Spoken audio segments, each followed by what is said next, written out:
Hi, I'm Nathan and I'm from St Paul's. And hi, I'm Will and I'm from Love Church Youth.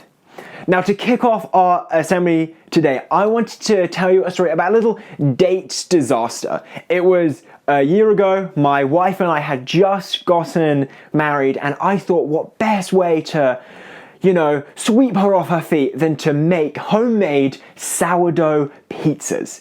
Now, I don't know if you've ever attempted to make sourdough, maybe your parents have. I feel like everyone's made a sourdough during the past year, but sourdough pizzas are no mean feat. But I was all on top of it. I had a few recipes up, I had the right flour, I had everything. I had made my starter, which is basically like just the sourdough. So I'd made the sourdough and I had left it in the bowl, and you leave it there for like a few hours and it'll like double in size, and then it's all ready to make the pizzas.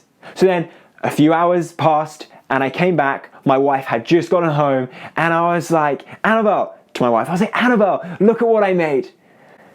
And in that moment, disaster struck. But I'll tell you what happened in a few moments. But first, would you rather have fingers as long as legs or legs as long as fingers? Would you rather charge your phone once a week or not have a camera on your phone? Would you rather switch wardrobes with your mum or your dad, or only wear the clothes your grandmother buys you? Would you rather always have the hiccups or always have big sweat stains under your arms? Would you rather clean the bathrooms at your school or clean up after lunch in the cafeteria at your school? And finally, would you rather live in a house with 500 spiders or sleep with 5 spiders in your bed? Some of those maybe you found easy to decide, whereas others could have been maybe quite difficult. It can depend on what value you put on certain things.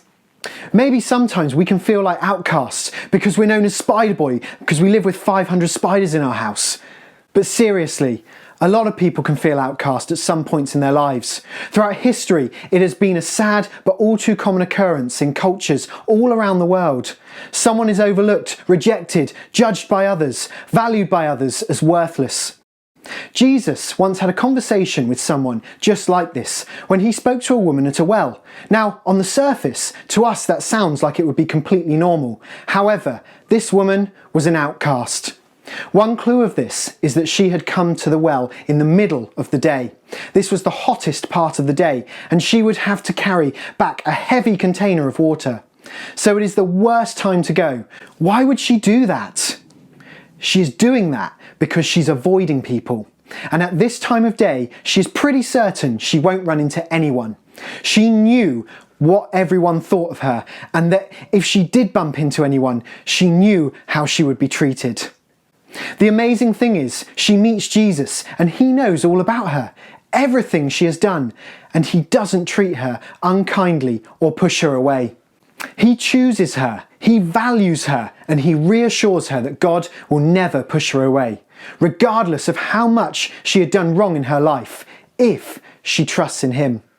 As someone who trusts and follows Jesus myself, I believe that no matter what we have done, we can still know that God values us, all because of what Jesus willingly gave up for us on the cross. I believe Jesus took all that I have done wrong on himself and took that punishment so that I can be forgiven by God. All I have to do is ask. I'm grateful that he puts value on me. So you're probably wondering, Will, whatever happened to the sourdough pizzas last Valentine's Day?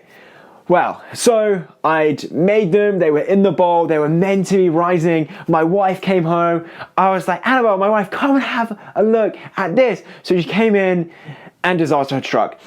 The dough hadn't risen at all. If you know anything about baking, you know that this is a legitimate disaster, right? The dough had not risen at all, but we were like, oh, it's Valentine's Day. She saw the value in, my gesture. So we took the dough out, we made the pizzas anyway, and honestly, it was like eating bricks. It was a funny night because of that. We were like, oh wow, these are great pizzas. So we have this funny memory together. My wife saw the value in the effort. She saw the value in me getting up before prepping everything, trying my very best to make it work out. So the pizzas sound a little bit like a disaster, but yet actually Will's wife still values what Will did because he gave up his time and efforts to try and do something nice for her. And Jesus showed how much he valued the woman by being willing to give up his reputation for her because she was so outcast no one else would want to know her. And this Easter, we're reminded of how much we are valued by God, by how much Jesus was willing to give up for us, which was everything. So I'm just going to end this assembly with a prayer. If you're someone who prays, then feel free to pray along. If not, just reflect on what we've talked about today. God, I want to thank you that you put value on us all, that you sent Jesus to die for us and give up his life so that we can have an opportunity to know you. Please help us to reflect on what we've learnt this Easter. Amen.